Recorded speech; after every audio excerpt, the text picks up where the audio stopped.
होता है, परंतु दोष बुद्धि से नहीं। वह विहित कर्म का अनुष्ठान भी करता है, परंतु गुण बुद्धि से नहीं।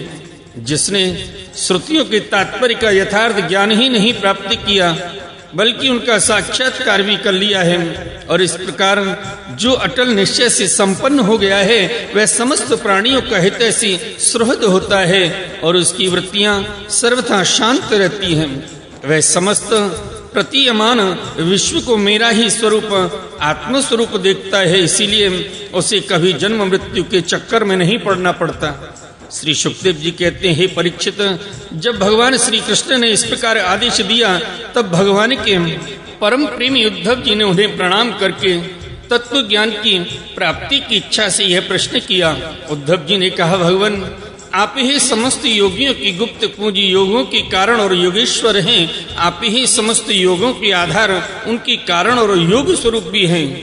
आपने मेरे परम कल्याण के लिए उस संन्यास रूप का त्याग का उपदेश किया है, परंतु अनंत जो लोग विषयों के चिंतन और सेवन में घुल मिल गए हैं, विषय आत्मा हो गए हैं, उनके लिए विषय भोगों और कामनाओं का त्याग अत्यंत कठिन है।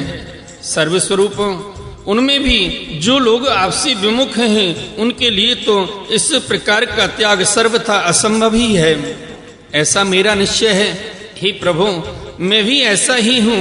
मेरी मति इतनी मूढ़ हो गई है कि यह मैं हूँ, यह मेरा है, इस भाव से मैं आपकी माया के खेल देह और देह के संबंधी स्त्री पुत्र धन आदि में डूब रहा हूँ। अतः भगवान, आपने जिस सन्यास का उपदेश किया है, उसका तत्व मुझ सेवक को इस प्रकार समझाइए कि मैं सुगमता पूर्वक उसका साधन कर सकूं। हे मेरे प्रभु, आप भूत भविष्य वर्तमान इन तीनों कालों से अबाधित एक रस सत्य हैं। आप दूसरे के द्वारा प्रकाशित नहीं, स्वयं प्रकाश आत्म स्वरूप हैं। हे प्रभु, मैं समझता हूँ कि मेरे लिए आत्म तत्व का उपदेश करने वाला आपके अतिरिक्त देवताओं में भी कोई नहीं है। ब्रह्मा आदि जितने बड़े बड़े देवता हैं, वे सब शरीराभिमानी होने के कारण आपकी माया से मोहित हो रहे हैं। उनकी बुद्धि माया के वश में हो गई है। यही कारण है कि वे इंद्रियों से अनुभव किए जाने वाले ब्रह्म विषयों को सत्य मानते हैं। इसीलिए मुझे तो आप ही उपदेश कीजिए। हे भगवान, इसी से चारों ओर से दुखों की दावाग्नि से जलकर और विरक्त होकर मैं आपकी शरण में आया हूँ। आप निर्दोष, देश काल से अपरिच्छिन्न, सर्वज्ञ, सर्वशक्तिमान और अविनाशी वैकुंठ लोक के निवासी एवं नर के नित्य सखा नारायण हैं। अतः आप ही मुझे उपदेश कीजिए। भगवान श्री कृष्ण ने कहा, उद्धव, संसार में जो मनुष्य यह जगत क्या है, इसमें क्या हो रहा है इत्यादि बातों का विचार करने में निपुण है, वे चित्त में भरी हुई अशुभ वासनाओं से अपने आप को स्वयं अपनी विवेक शक्ति से ही प्राय बचा लेते हैं। समस्त प्राणियों का, विशेषकर मनुष्य का आत्मा अपने हित और अहित का उपदेशक गुरु है, क्योंकि मनुष्य अपने प्रत्यक्ष अनुभव और अनुमान के द्वारा अपने हित अहित का निर्णय करने में पूर्णतः समर्थ है। सांख्य योगा विशारद धीर पुरुष इस मनुष्य योनि में इंद्रिय शक्ति, मन शक्ति आदि के आश्रयभूत मुझ आत्म तत्व को पूर्णतः प्रकट रूप से साक्षात्कार कर लेते हैं। मैंने एक पैर वाले, दो पैर वाले, तीन पैर वाले, चार पैर वाले, चार से अधिक पैर वाले और बिना पैर के इत्यादि अनेक प्रकार के शरीरों का निर्माण किया है। उनमें मुझे सबसे अधिक प्रिय मनुष्य का ही शरीर है।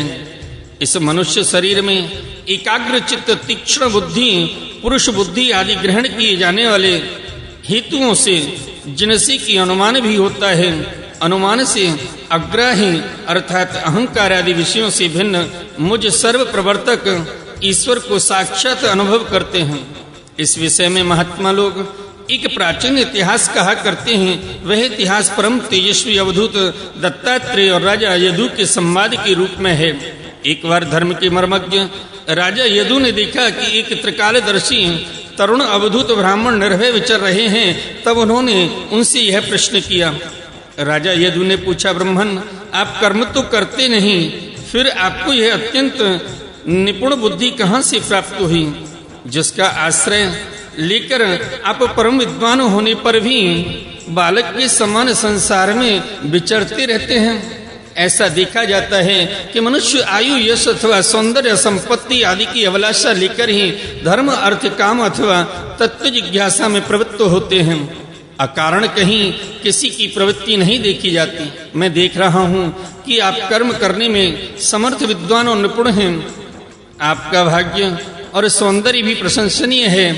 आपकी वाणी से तो मानो अमृत टपक रहा है, फिर भी आप जड़, उन्मत्त अथवा पिशाच के समान रहते हैं। ना तो कुछ करते हैं और न चाहते ही हैं। संसार के अधिकांश लोग काम और लोभ के दावानल से जल रहे हैं, परंतु आपको देखकर ऐसा मालूम होता है कि आप मुक्त हैं।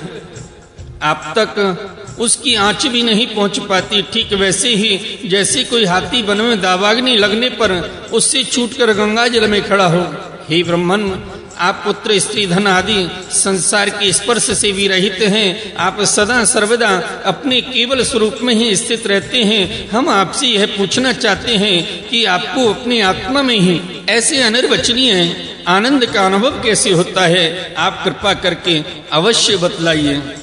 भगवान ने कहा, उद्धव, हमारी पूर्वज महाराज यदु की बुद्धि शुद्ध थी और उनके हृदय में ब्राह्मण भक्ति थी। उन्होंने परम भाग्यवान दत्तात्रेय जी का अत्यंत सत्कार करके यह प्रश्न पूछा और बड़े विनम्र भाव से सिर झुकाकर भी उनके सामने खड़े हो गए।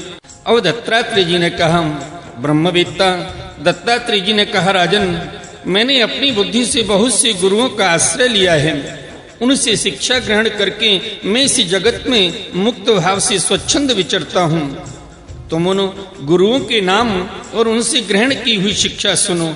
मेरे गुरुओं के नाम हैं पृथ्वी, वायु, आकाश, जल, अग्नि, चंद्रमा, सूर्य, कबूतर, अजगर, समुद्र, पतंग, भौरा या मधुमक्खी, हाथी, शहद निकालने वाला हरिण, मछली, पिंगला, वेश्या, कुर्र पक्षी, बालक, कुंवारी कन्या, बाण बनाने वाला सर्प, मकड़ी और भृंगी कीट। राजन, मैंने इस 24 गुरुओं का आश्रय लिया है और इन्हीं के आचरण से इस लोक में अपने लिए शिक्षा ग्रहण की है। वीरवर, ययाति नंदन, मैंने जिससे जिस प्रकार जो शिक्षा ली है, जो सीखा है, वह सब ज्यों का त्यों तुमसे कहता हूँ, सो ध्यान पूर्वक सुनो।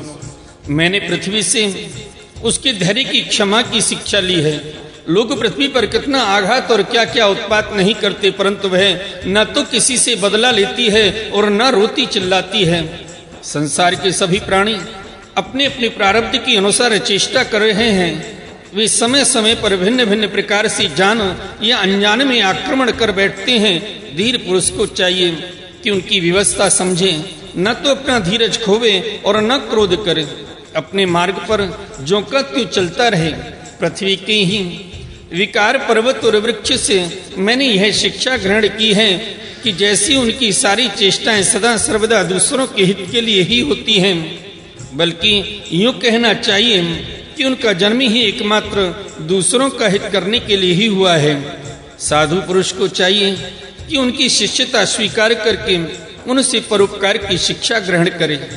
मैंने शरीर के भीतर रहने वाले वायु, प्राण वायु से यह शिक्षा ग्रहण की है कि जैसे वह आहार मात्र की इच्छा रखता है और उसकी प्राप्ति से ही संतुष्ट हो जाता है, वैसे ही साधक को भी चाहिए कि जितने से जीवन निर्वाह हो जाए उतना भोजन कर ले।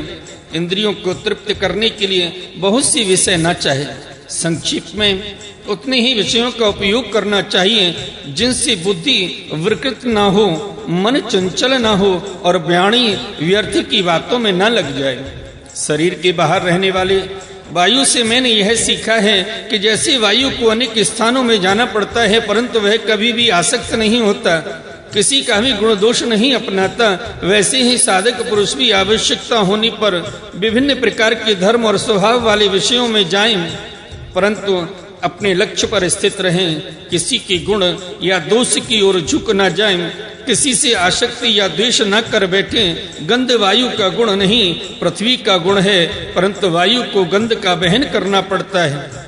ऐसा करने पर भी वायु शुद्ध ही रहता है, गंध से उसका संपर्क नहीं होता। वैसे ही साधक का जब तक इस पार्थिव शरीर से संबंध है, तब तक उसे इसकी व्याधि, पीड़ा और भूख, प्यास आदि का भी वहन करना पड़ता है, परंतु अपने को शरीर नहीं आत्मा के रूप में देखने वाला साधक शरीर और उसके गुणों का आश्रय होने पर भी उनसे सर्वथा निर्लिप्त रहता है।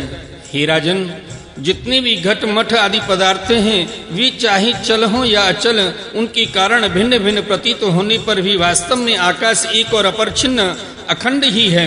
वैसे ही चर अचर जितने भी सूक्ष्म स्थूल शरीर हैं उनमें आत्म रूप से सर्वत्र स्थित होने के कारण ब्रह्म सभी में है। साधक को चाहिए कि सूत के मनियों में व्याप्त सूत के समान आत्मा को अखंड और असंग रूप से देखे। वह जितना विस्तृत है कि उसकी तुलना कुछ कुछ आकाश से ही की जा सकती है। इसलिए साधक को आत्मा की आकाश रूपता की भावना रखनी चाहिए।